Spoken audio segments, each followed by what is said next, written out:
একজন ট্যাক্সি চালক এক গর্ভবতী মহিলাকে হাসপাতালে নিয়ে যাচ্ছিলেন। মহিলাটি যে কোনো মুহূর্তে সন্তান জন্ম দিতে পারেন। অবস্থা খুবই সংকটজনক, কিন্তু সামনে রাস্তা পুরোপুরি বন্ধ। সেখানে একটি বিশ্বব্যাপী রেসিং প্রতিযোগিতা চলছিল। অসহায় হয়ে চালক বাধা ভেঙে জোর করে গাড়ি নিয়ে এগিয়ে গেলেন। ফলে ট্যাক্সিটি রেস ট্র্যাকে উঠে পড়ল। উপস্থিত দর্শকরা চরমভাবে অবাক হয়ে গেল, কিন্তু চালক ব্রেক চাপলেন না, বরং পুরো গতিতে অ্যাক্সিলারেটর চাপলেন। এক একে তিনি সব পেশাদার রেসারকে পেছনে ফেলে দিলেন। একসময় ট্যাক্সির গতি পৌঁছে গেল ঘন্টায় 400 কিলোমিটারে, যা হাই স্পিড ট্রেনের চেয়েও দ্রুত। এমন গতিতে খুব দ্রুতই তিনি প্রথম স্থানে থাকা রেসারের কাছে পৌঁছে গেলেন। প্রথম স্থানে ছিলেন একজন নারী রেস কার ড্রাইভার। তিনি অনেকটাই এগিয়েছিলেন। হঠাৎ দ্রুতগতির ট্যাক্সি কাছে আসতে দেখে তিনি ভয় পেয়ে গেলেন এবং দূরত্ব বাড়ানোর জন্য আরও জোরে গাড়ি চালাতে লাগলেন। কিন্তু ট্যাক্সিটিও হর্স পাওয়ার বাড়িয়ে দিল এবং একটি তীক্ষ্ণ বাঁকে তাকে ওভারটেক করে এগিয়ে গেল। দর্শকরা আবারও হতবাক। কেউই বিশ্বাস করতে পারছিল না যে একটি সাধারণ ট্যাক্সি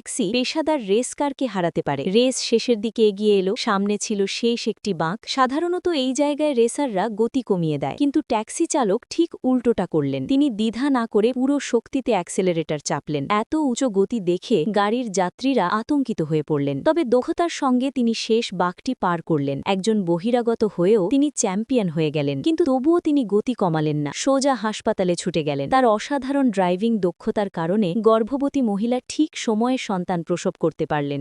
এমনকি গাড়ির পানির গ্লাস থেকেও এক ফোঁটা পানি পড়েনি। অন্যদিকে নারী রেসারটি খুবই ক্ষুব্ধ হয়ে মনিটরিং রুমে গেলেন। তিনি ট্যাক্সি চালকের পরিচয় জানতে চাইলেন, কিন্তু তিনি জানতেন না এই চালক সাধারণ কেউ নন। 5 বছর আগে তিনিই ছিলেন বিশ্ব রেসিং চ্যাম্পিয়ন। তখন তার খ্যাতি রেসিং জগতে তোলপাড় ফেলে দিয়েছিল, কিন্তু জীবনের চাপের কারণে তিনি অবসর নেন। এখন তিনি ছদ্মবেশে একটি রেসিং ক্লাবের ট্যাক্সি চালক হিসেবে কাজ করছিলেন। আর আশ্চর্যের বিষয়, এই ক্লাবের মালিকই ছিলেন সেই নারী রেসার। তিনি এ বিষয়ে কিছুই জানতেন না। এই সময় তিনি কর্মচারীদের জন্য একটি মোটা অঙ্কের টাকা বের করলেন। এটি ছিল ক্ষতিপূরণ, কারণ প্রতিদ্বন্দ্বীরা রেসিং প্রতিযোগিতার মাধ্যমে তার ক্লাবটি দখল করার চেষ্টা করছিল। এদিকে চালক দ্বিধায় পড়ে গেলেন। তিনি কি ক্লাবটিকে বাঁচাতে এগিয়ে আসবেন, নাকি নিজের পরিচয় গোপন